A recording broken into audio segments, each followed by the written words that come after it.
Welcome back. We're looking at a 2014 Mazda CX-5. We changed the coil packs out on this before, and we used a very cheap brand. After about 11 months, we started seeing a code thrown, P0600. I think I've got that right. You'll see the screenshot right here.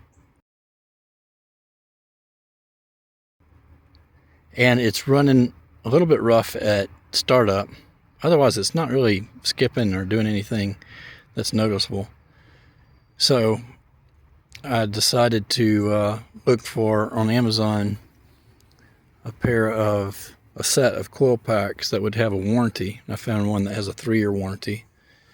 And I decided I would go with that because coil packs are extremely expensive for the OEM one, so I thought I'd give that a try. If you buy it with an Amex card right, you get an extra year warranty a lot of times. So that's what I did, and I'm going to switch out the coil packs on here, and I'm going to see if it makes a difference. I did make another video when I switched out the coil packs and the spark plugs before. You may be interested in looking at that. I'll try to put a link right up here. You can just pull on this cowling and take this off carefully. Then you've got your coil packs right here, 1, 2, 3, 4, and you can see the 8mm nut that holds those on there, and then this plug right here, you just simply squeeze it and bring it off. So it's easy to take one out and then squeeze it and take it off. I showed how to diagnose if you have one coil pack bad before, and you can switch out coil packs and you can read your OBD2 reader. I'll put a link to the OBD2 reader that I use down below, but it's low cost and you can use your phone to read the codes. Use my Amazon links if you will. Doesn't cost you anything, but it helps support the channel.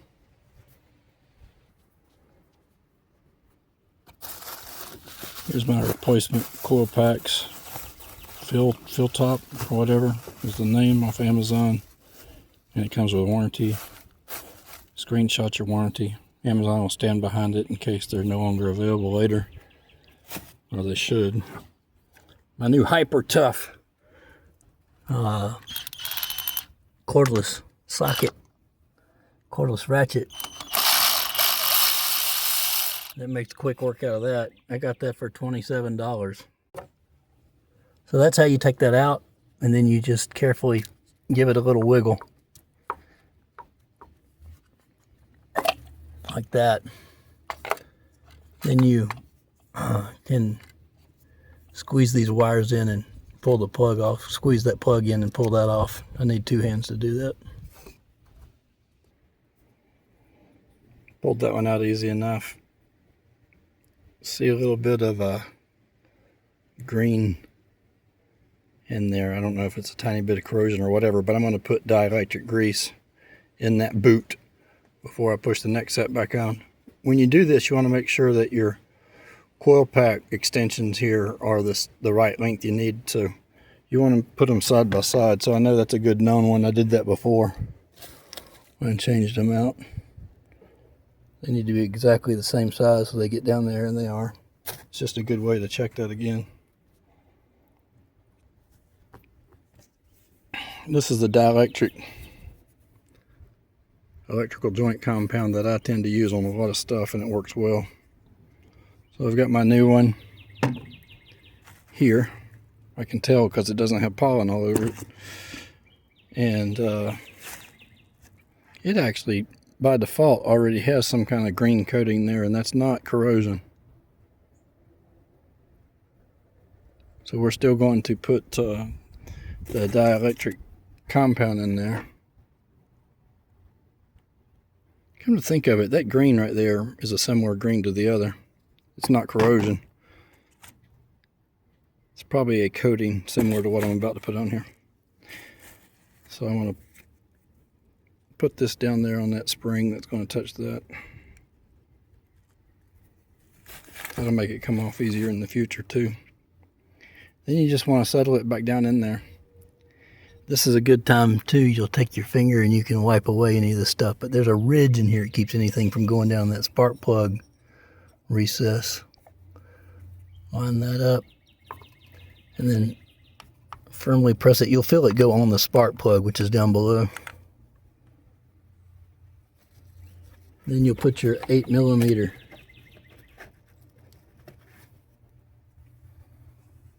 back in there.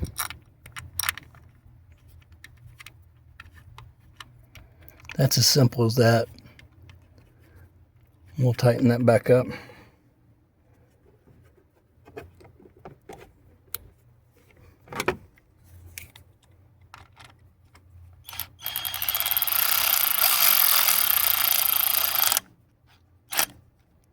First time I ever used that, it's pretty cool.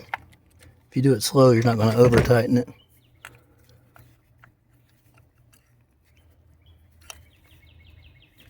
So then we've got one done. And we'll do the other 3 just like that.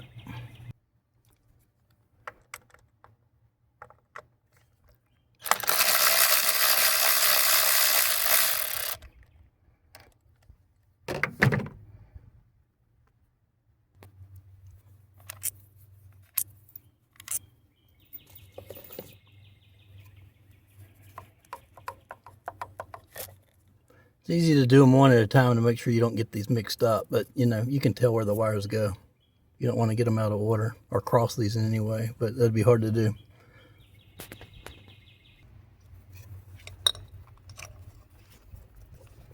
And that's the 4th one.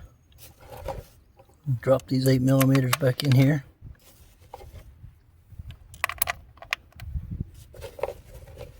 It was pretty quick. I know I turned off the camera a couple times, but literally just a few seconds, a couple minutes.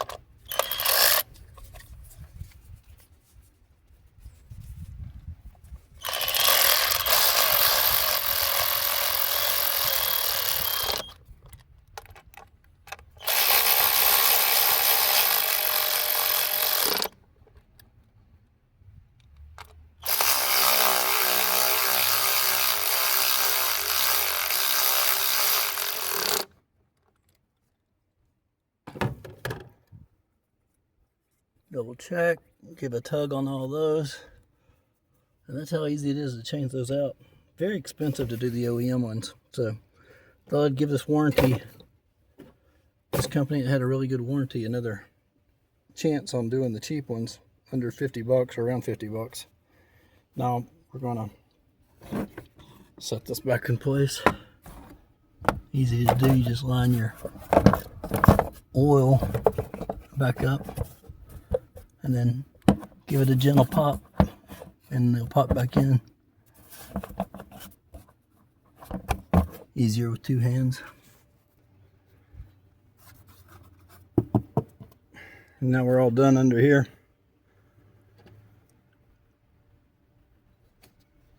Give it a start and see how smoothly it runs. Could be an indicator. We'll have to reset that code and see if it comes back. That code was coming back after I reset it, was the issue. And it could be several things, but I thought I'd try this because I knew I used cheap coil packs. Started right up, but if it's rough to start up, don't worry about that. The computer will need to sense the new coil packs. Seems to be running smooth. I guess the test will be that code comes back. I'll reset that now.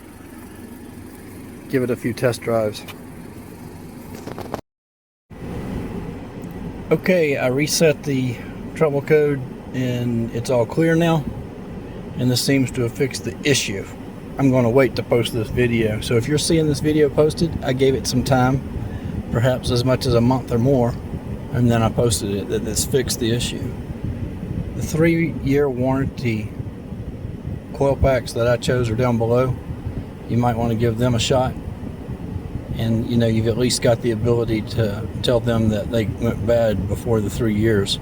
4 years maybe if you put it on something that has an extended credit card year warranty.